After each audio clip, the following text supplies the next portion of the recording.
자, 매일 살펴보는 러시아 스푸트니크V 관련주들이에요.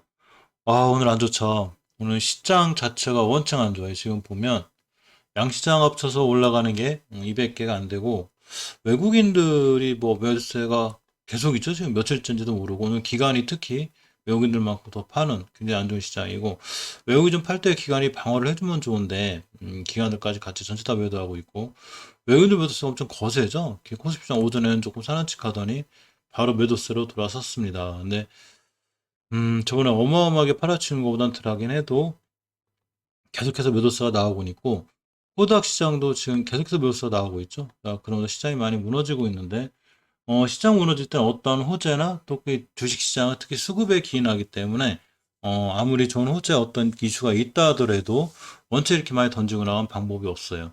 자, 코스피 일봉 차트 잠깐 볼게요. 보면 이전에 중요하게 지켜줘야 될 저점들, 그러니까 변곡점들인데 여기 다 왔죠. 지금 3095포인트가 되는데 거의 다 왔습니다. 이거 깨지게 되면 크게 무너질 수가 있고 코스닥 지수 같은 경우에는 이제 주봉에서 이 중기 추세, 그러니까 내일 금요일 하루가 남긴 했다 하더라도 1000포인트를 깨면 안 되거든요. 지금 효과창이 1000포에도 900대로 포인트가 만드는데 왔다 갔다 하고 있죠. 지금 내일까지 만에 저거 회복 못 해주면 추가로 더 밀릴 수 있는 굉장히 위험한 상황까지 와 있습니다. 일봉에서 새로 저점 또 찍었죠.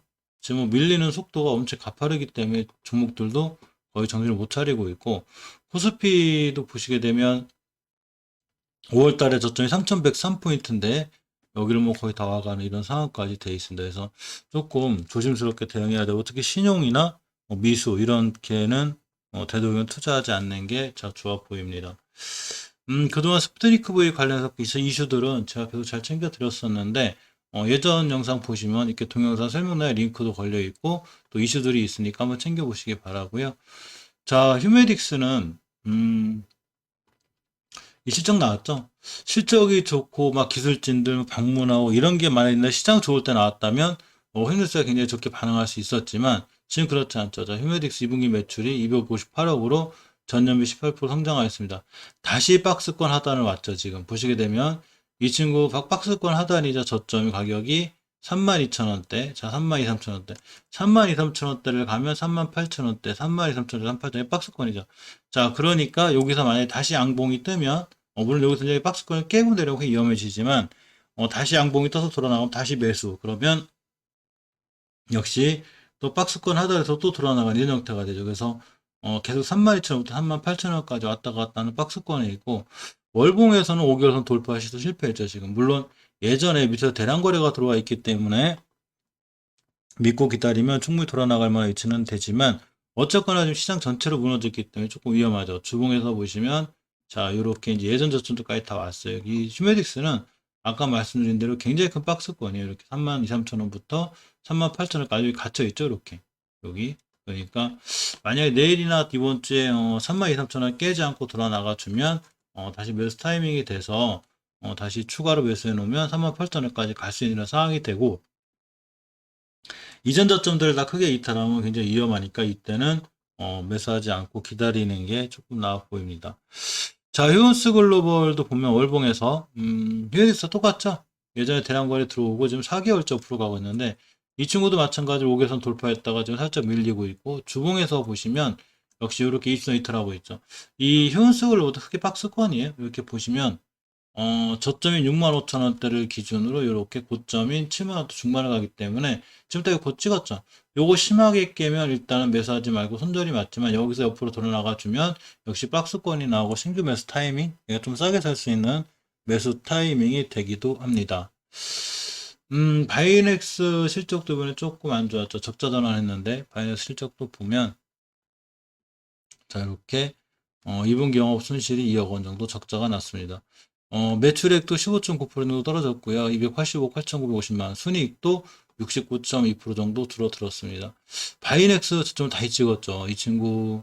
사실 바이넥스의 추세는 사실 이때 이 10년도 7월달에 형성된 이 매물대를 3달 전에 깨면서 위험해진 거고 20개월 선도 무너뜨렸기 때문에 어차피 위험에는 졌는데 그래도 새롭게 이 스푸트니크에 관련해서 EMA나 WTC 기대감이 약간 있긴 한데 원주 시장도 안 좋고 추세가 많이 무너져 있습니다. 지금 예전에 안 좋은 이슈와 함께 최고 많이 무너졌을 때 저점의 가격이 13,000원대이기 때문에 잘못하면 13,000원대까지 밀릴 수 있는 이런 상황이 돼 있고요. 자, 일봉에서 보면 자꾸 저점을 새로 찍고 가고 있죠. 이 친구가 살아나기 위해선, 아니면 우리가 새로 어디서 투자해야 될까 이렇게 봤을 땐 무조건 우선 회복해주고 돌파 안착해줘야 돼요. 이때가 중요한 타이밍이 되는데 지금은 전혀 그렇지 않고 흘러내리고 있기 때문에 시장에 비해선 상당히 시장도 안 좋지만 상당히 위험한 그런 상황이라 아직은 투자가 깨져 있어도 지금은 왔다 하지 말고 시장이 돌아 나간다거나 최소한 바이넥스 자체적으로도 돌파 안착할 때 하는 게 제일 좋아 보입니다. 자, 프레시바이오 파마 같은 경우에도 5선 다 잘 안착해주고 있었는데 이거 또 깨고 내려오죠. 자, 이렇게 되면 주봉에서 봤을 때 프레시바이오 파마 같은 경우에는 원바닥, 투바닥, 쓰리바닥 그리고 다시 한번 이전 바닥까지 올 수 있죠. 그러면 27,000원대가 기준으로 새로운 바닥이 될 확률이 높아요. 자, 일봉에서 보시면 이렇게 27,000원대 보이시죠? 이 자리가 되는데 이렇게 다시 박스권 하단. 그러니까 지금 모든 종목들이 박스권 하단으로 다시 다 오는 중이에요. 그래서 다시 파마 같은 경우가 박스권 하단이면 여기도 다시 매수, 이제 다시 돌아 나갈 수 있는 32,000대가 또 까지 갈 수 있는 이런 상황이 되기도 합니다. 그래서 지금은 어쨌거나 아무것도 하지 말고 하단까지 올 수 있는 걸 기다려야 되고, 일단은 지수가 들어설 때까지 무조건 기다리는 게 맞아요. 지금 일단 외국인들이 돌아와야 되니까 이때까지 봐야 되고, 프레티즈 바이오 로직스도 마찬가지로 주봉에서 옷은 지금 그쵸 와 있죠. 이거 깨면 역시나 파마처럼 전 저점까지 올 수 있어요. 전 저점 가격이 13,000원대가 되고, 일봉에서 보시면 이렇게 박스권이라고 했죠, 이 친구. 만약 오늘 21선 깨면 여기까지 올 수 있기 때문에 지금은 중간 어중간한 위치에서 따라서 21선 못 지키고 깼다 기다렸다가 저점인 13,000원대, 12,000원대에 진입하는 게 조금 좋아 보입니다. 지금은 일단은 내리는 소나기는 피하고 그랬다고 떨어지는 칼날은 일단 잡지 않는 게 좋아 보이고, 자, 이셉지스가 12,000원대를 깨지 않아야 되는데 아슬아슬하죠. 지금 18년도 4월 달에 5개월 선의 가격 이때 12,000원대인데 이거 깨게 되면 추세가 깨질 수 있는데, 저번 달에 저점이 12,300원이 지금 깼죠. 이거 쉽게 해서 깨게 되면 추세 깨져요.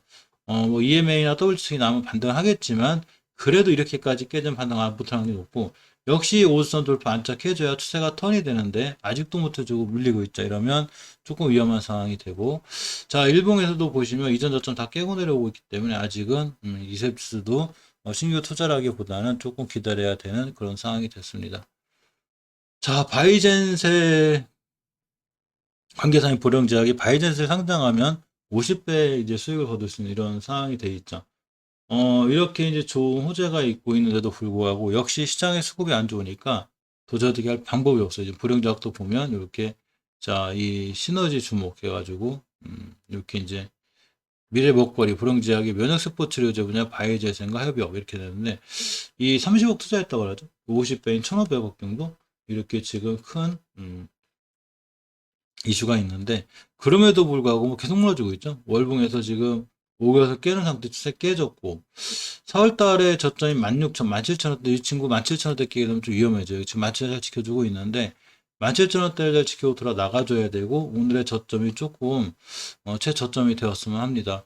외국인들이 원체 많이 던지니까 뭐 이 친구들 할 방법은 없는데 우리가 어떻게 할 수 있는 것도 아니고 외국인들이 말릴 수 있는 것도 아니고 일단 수급이 좋아질 때까지 아까 말씀드렸듯이 떨어지는 칼라는 잡지 말랬다고 지지선을 찾는 게 중요하고, 자, 종근당 바이오도 20개월 선이 5만원대를 지금 위협하고 있죠. 깼죠.